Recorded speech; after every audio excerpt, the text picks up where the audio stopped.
नमस्कार दोस्तों, welcome back to only UPSC. मेरा नाम है शुभम। दोस्तों आज हम बात करने वाले हैं यूपीएससी प्रिपरेशन के सबसे इंपॉर्टेंट पार्ट पर, नोट्स मेकिंग। दोस्तों हर एस्पिरेंट ये सोचता है कि नोट्स कैसे बनाएं, क्या लिखें और कब बनाएं। तो आज की वीडियो में हम स्टेप बाय स्टेप देखेंगे कि परफेक्ट नोट्स कैसे तैयार किया जाए जो लास्ट मोमेंट में रिवीजन के टाइम पर लाइफ सेवर बन जाए। ठीक है, तो ये सारा मैं आपके साथ शेयर करूंगा, अपना जो पर्सनल एक्सपीरियंस है वो भी आपके साथ शेयर करूंगा ताकि आप नोट्स बनाने में आपको कोई दिक्कत ना आए और यूपीएससी की अंतिम पीडीएफ में आप अपनी जगह बना पाए। यहां पर सबसे पहले हम लोग ये देख लेते हैं भाई ये नोट्स बनाने की रिक्वायरमेंट क्या है, जरूरत क्या है। ये सबसे बड़ा देखो भाई, यूपीएससी में सिलेबस बहुत बड़ा होता है, बहुत वास्ट, और हर टॉपिक जो है उसके अंडर मल्टीपल्स यहाँ पर डायमेंशन होते हैं। जैसे भाई हम पॉलिटी देखते हैं ना, इकोनॉमी देखते हैं ना, ये सारे सब्जेक्ट, ज्योग्राफी हो गया, एथिक्स हो गया, करंट अफेयर्स हो गया। तो अगर तुम डायरेक्ट यहाँ पर बुक्स पढ़ते रहोगे विदाउट नोट्स तो भाई क्या होगा, एंड में रिवाइज करना ऑलमोस्ट इंपॉसिबल हो जाता है। ठीक है, तो नोट्स का जो मेन पर्पज होता है वो भाई यहाँ पर आपको जल्दी जल्दी रिविजन, कॉन्सेप्ट जो क्लियरिटी वाला मामला और ओन अंडरस्टैंडिंग, मतलब भाई खुद की समझ यहाँ पर आपकी डेवलप हो जाती है आपके नोट्स से। ठीक है, तो ये पर्पज होता है। अब आप जब अपने हाथ से लिखते हो या टाइप कराते हो तो क्या है भाई, यहां पर आपका जो ब्रेन है वो एक्टिवली प्रोसेस करता है ना, और वही नोट्स लास्ट में क्या होता है, लास्ट के डेज में एक दिन में आप पूरा जो सिलेबस है वो क्या होता है आप रिवाइज कर देते हो, वहां पर आप कर पाते हो इजीली। तो नोट्स, अब क्वेश्चन ये होता है भाई नोट्स कब बनाना चाहिए। ठीक है, नोट्स कब बनाना चाहिए, सेकंड ये आता है भाई नोट्स कब बनाना चाहिए। देखिए ये हिंदी मीडियम वाले बच्चों को भी मैं टारगेट इसलिए कर रहा हूं कि मोस्ट ऑफ द कैंडिडेट जो हैं वो हिंदी मीडियम, हिंदी बेल्ट से यहां पर जुड़े हुए हैं। ठीक है, तो ये सबसे कॉमन डाउट आपका होता है भाई, देखो पहली बार पढ़ते समय आप ये करो भाई, आप नोट्स बनाएं या ना बनाएं आपके मन में यही रहता है ना, पहली बार पढ़ रहे हो आप, तो आंसर इसका है कि भैया नहीं, पहली बार पढ़ते वक्त आप नोट्स मत बनाओ। आप किसी बुक को रीड कर रहे हो है ना, आप क्या करते हो, आप शुरू हो जाते हो नोट्स बनाने। नहीं भाई, मैं कहता हूं इसको आप ना करो। पहली बार पढ़ते समय आप सिर्फ समझो, कॉन्सेप्ट क्लियर करो। नोट्स हमेशा सेकंड रीडिंग में बनना चाहिए, मेरा अपना मानना है। ठीक है, अब फर्स्ट रीडिंग में आप ये क्या करना है, आपको ये समझना होगा। देखिए जब ये फर्स्ट रीडिंग आप दे रहे होते हो किसी बुक की तो आपको क्या करना है, आपको सिर्फ यहां पर अंडरलाइन करना है। मतलब आप कोई बुक पढ़ रहे हो तो यहां पर आपको जो इंपॉर्टेंट लगे आपको चीजें वो सिर्फ अंडरलाइन करो। ठीक है, और हाईलाइट करो। और फिर जब सेकंड रीडिंग कर रहे हो आप तो भाई यहां पर जो सेकंड रीडिंग करते समय आप क्या करो, वो वही पढ़ो जो आपने यहां पर हाईलाइट किया है, जो पहली रीडिंग में आपने हाईलाइट या अंडरलाइन किया है वही पार्ट आपको शॉर्ट में लिख लेना है, वो बन जाएगा आपका परफेक्ट नोट्स। ठीक है, अब नोट्स कैसे बनाएं ये क्वेश्चन बहुत ज्यादा जरूरी हो जाता है। कब बनाना चाहिए तो हमने देख लिया, पहली रीडिंग आपने क्या करनी है, नॉर्मल देनी है। सेकंड रीडिंग आपको क्या करनी है, जब आपने अंडरलाइन फर्स्ट रीडिंग में कर लिया, हाईलाइट कर लिया, तो सेकंड रीडिंग में आपको वो सारी चीजें क्या है जो इंपॉर्टेंट लगी हो वो आपको यहां पर नोट्स में डालना चाहिए। अब क्वेश्चन ये होता है कि भाई ये जो नोट्स है वो नोट्स कैसे बनाएं। ठीक है,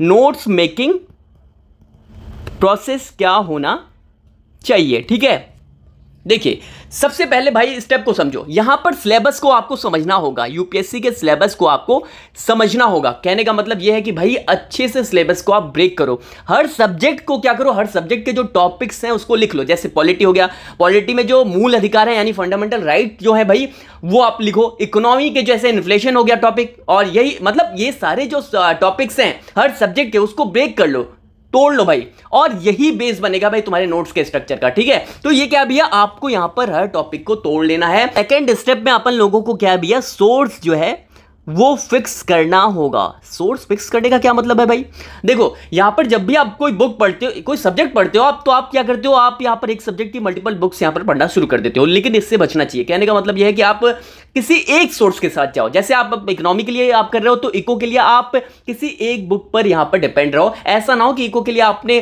4 से 6 किताबें पढ़ ली, नहीं, आपको ये नहीं करना है। ठीक है, तो फिक्स करो सोर्स को, यही है सोर्स का फिक्स करना। ठीक है, तो यहां पर हर सब्जेक्ट के लिए आपको 1 से 2 जो स्टैंडर्ड सोर्स हैं वो फिक्स कर लेनी है। जैसे आपको पॉलिटी के लिए एम लक्ष्मीकांत है ना, इकोनॉमी के लिए श्रीराम नोट्स आप जा सकते हो, या रमेश सिंह, कुछ भी आप, श्रीराम आईएएस मैं अब यहां रिकमेंड नहीं कर रहा हूं, लेकिन आप रमेश सिंह के साथ जा सकते हो। कोई भी जो भी सोर्स आपको अच्छा लगे वो यहां पर फिक्स करो। लेकिन भाई बिना सोर्स फिक्स किए नोट्स बनाना मतलब आप डुप्लीकेशन का मतलब ये हुआ, डुप्लीकेशन चीजों का डुप्लीकेशन करना हुआ। ठीक है, तो एक बार डिसाइड कर लो कि भाई यही इन चीजों के साथ हमें जाना है, फिर वहीं से भाई क्रिस्पी नोट्स बनाना शुरू कर दो। ठीक है, अब यहां पर जो तीसरा स्टेप अपन लोगों का आता है वो भैया शॉर्ट और स्मार्ट लिखने का। बात को समझिएगा, यहां पर अपन लोग इसी में फंसते हैं।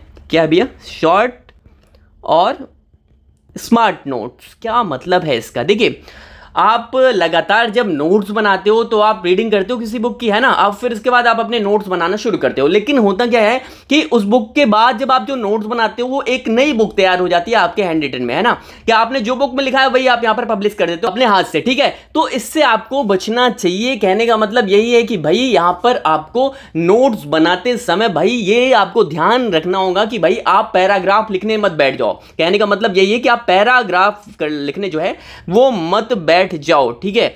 अब बात को समझना ये है कि देखिए, जैसे भाई आप कीवर्ड्स और फ्लो चार्ट का यहां यूज करो। जैसे एग्जांपल अगर मैं देना शुरू करूं तो भैया यहां पर कीवर्ड्स ये इंपॉर्टेंट हो जाता है। देखो टॉपर्स जब उनके आप नोट्स आप देखो तो यहां पर क्या है, वो कीवर्ड्स का यूज करते हैं ना। किसका यूज करते हैं? कीवर्ड्स हो गया, फ्लो चार्ट हो गया, है ना, इनका यूज करते हैं ना, मैप्स हो गया, है ना, इनका यूज करते हैं, और ग्राम हो गया। इन सब चीजों का यूज करो अपने नोट्स में। अच्छा, जब आप इन चीजों का यूज करोगे अपने नोट्स में तो क्या होगा भाई, यहां पर जो आपके आंसर राइटिंग का जो प्रोसेस है वो भी यहां पर शुरू हो जाता है। मतलब आपके नोट्स बनाने के साथ साथ आप आंसर राइटिंग की भी यहां पर तैयारी आपकी शुरू हो जाती है, ठीक है।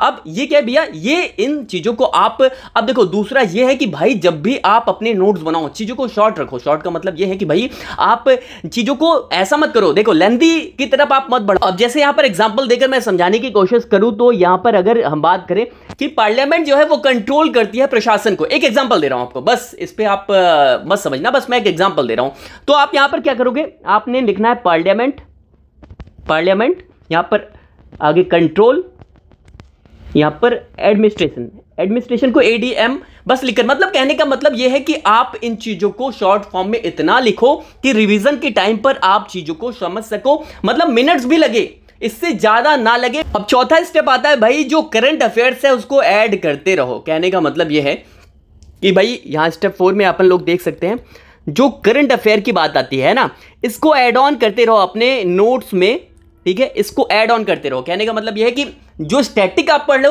मतलब आप जो आपने नोट्स बनाए आपने बुक्स से पढ़ा, ये स्टैटिक पार्ट हो गया, है ना। अब इसको आप एसोसिएट करो करंट अफेयर से, मतलब इससे जोड़ते हुए पढ़ते रहो, जोड़ते हुए चलते रहो। जैसे एग्जांपल मैं देने की कोशिश करूं, अगर आप इलेक्शन कमीशन के बारे में पढ़ रहे हो, इस यानी चुनाव आयोग के बारे में आप पढ़ रहे हो, तो अब अगर कोई रिसेंट यहां पर रिफॉर्म आते हैं, ऐसी कोई न्यूज आती है जैसे चुनाव आयोग में यहां पर सुधार हुआ, तो क्या करना है भैया, इसको आप यहां पर ऐड ऑन कर लो अपने नोट्स में।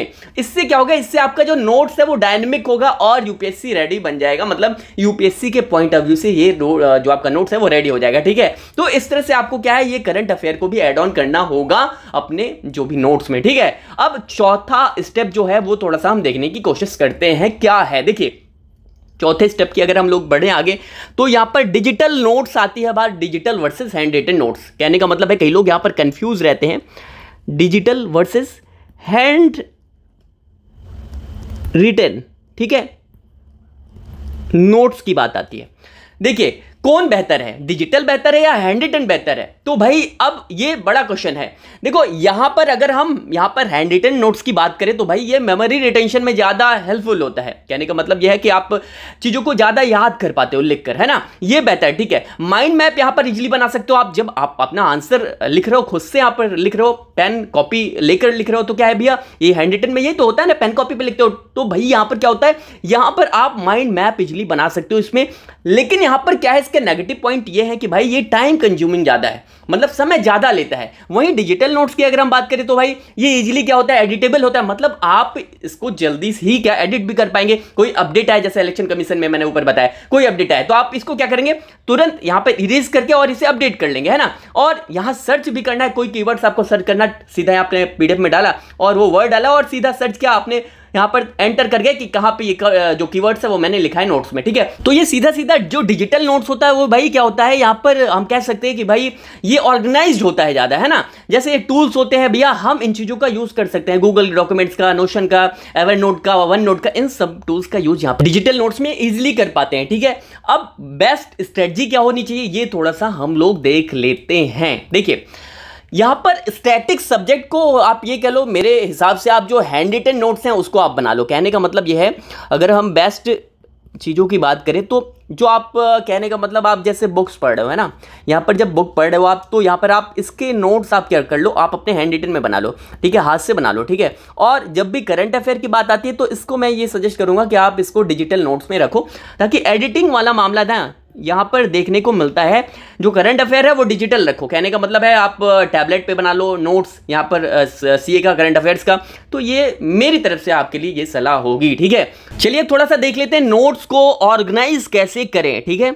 नोट्स को ये ऑर्गेनाइज वाला मामला आ जाता है ना, ये कैसे करें। देखिए ऑर्गेनाइज का क्या मतलब है, देखो यहां पर सबसे पहली बात यह है कि भाई नोट्स बनाना ये एक पार्ट है और इसको ऑर्गेनाइज करना दूसरा पार्ट है। कहने का मतलब यह है कि भाई अपने नोट्स को सब्जेक्ट वाइज फोल्डर्स में डिवाइड कर लो। जैसे कहने का मतलब यह है कि भाई यहां पर जो पॉलिटी हो गई, इकोनॉमी हो गई, हिस्ट्री हो गई, आईआर, इथिक्स, जो ऐसे करंट अफेयर्स, इन सबको क्या है भाई इसको डिवाइड कर लो अलग अलग फोल्डर में। चाहे आप जो भी आप अपने नोट्स हैं हैंड रिटन, उसको भी अलग अलग कर लो, उसके अलग अलग फाइल बना लो। तो इससे क्या होगा, ये ऑर्गेनाइज होगा नोट्स, और क्या होगा भाई इसे इजीली आप यहां पर टैकल कर पाओगे। और हर सब्जेक्ट के अंडर जो सब टॉपिक्स हैं उनको भी यहां पर इजीली आप बना लो, ठीक है। एग्जाम्पल जैसे यहां पर पॉलिटी हो गया, ठीक है, पॉलिटी का एग्जाम्पल ले लेते हैं, ठीक है। एग्जाम्पल पॉलिटी, तो भाई यहां पर पॉलिटी के जो सब सब्जेक्ट है, जैसे हो गया आपका फंडामेंटल राइट्स है ना, एफआर हो गया, या फिर आपका जो पार्लियामेंट्री सिस्टम हो गया, या फिर आपका जो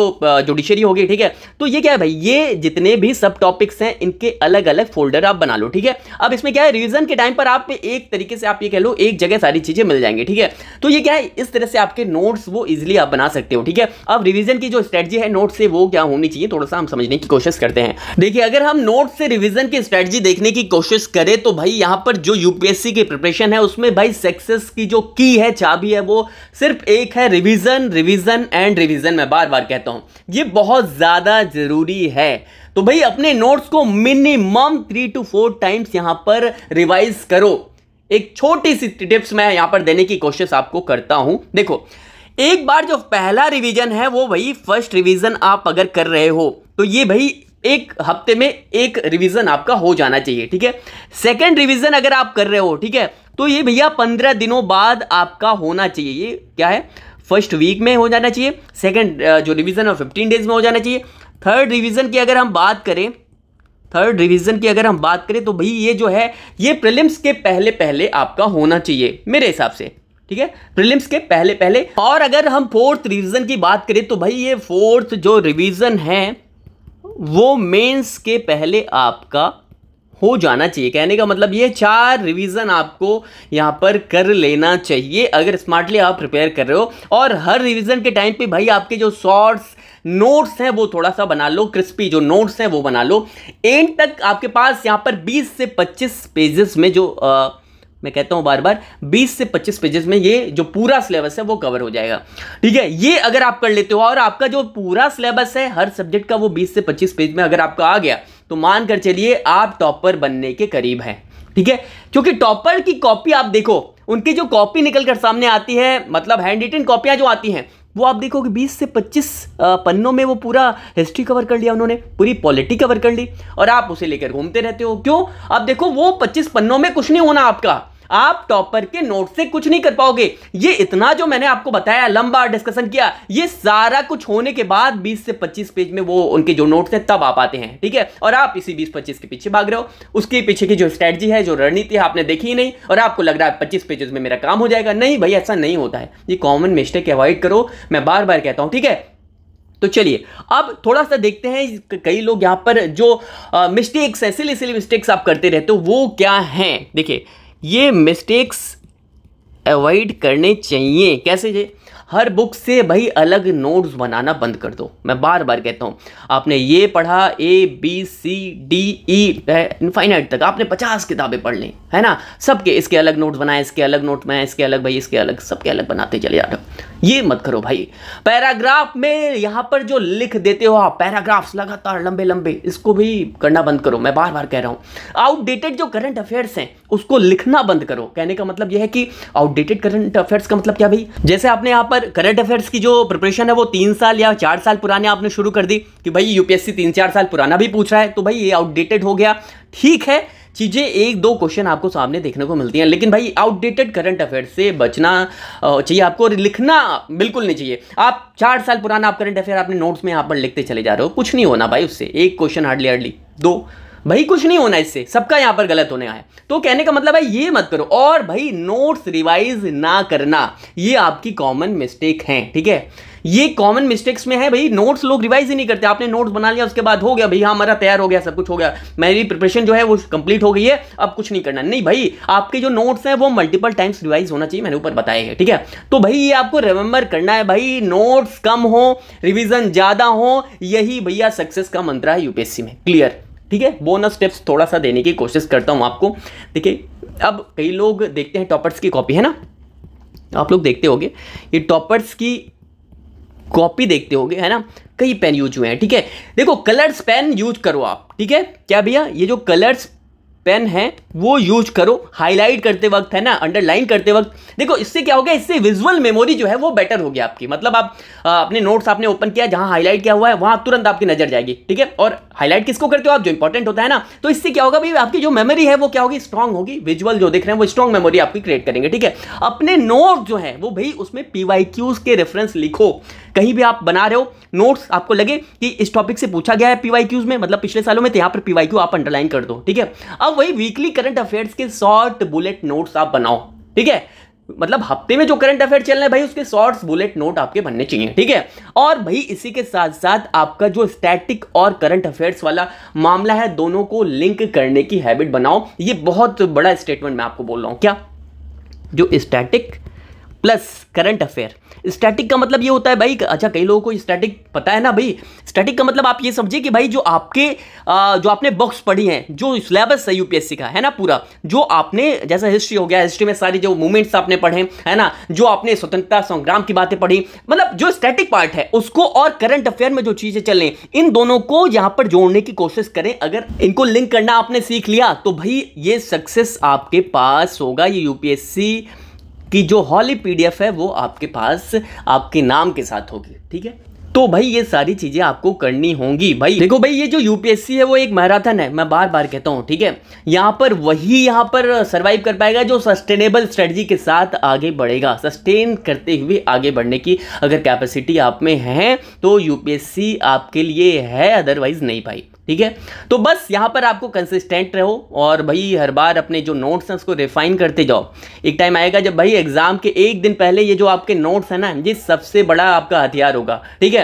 तो अगर आपको ये वीडियो अच्छी लगी तो लाइक करो, शेयर करो अपने कैंडिडेट्स फ्रेंड्स से जो यहाँ पर प्रिपेयर कर रहे हैं, और साथ ही ओनली यूपीएससी को सब्सक्राइब करो भाई। और जो भी यहाँ पर प्रैक्टिकल चीजें हैं यूपीएससी के प्रिपरेशन की, जो टिप्स हैं वो मैं शेयर करता रहूंगा। मिलते हैं नेक्स्ट वीडियो में। Till then keep learning, keep watching.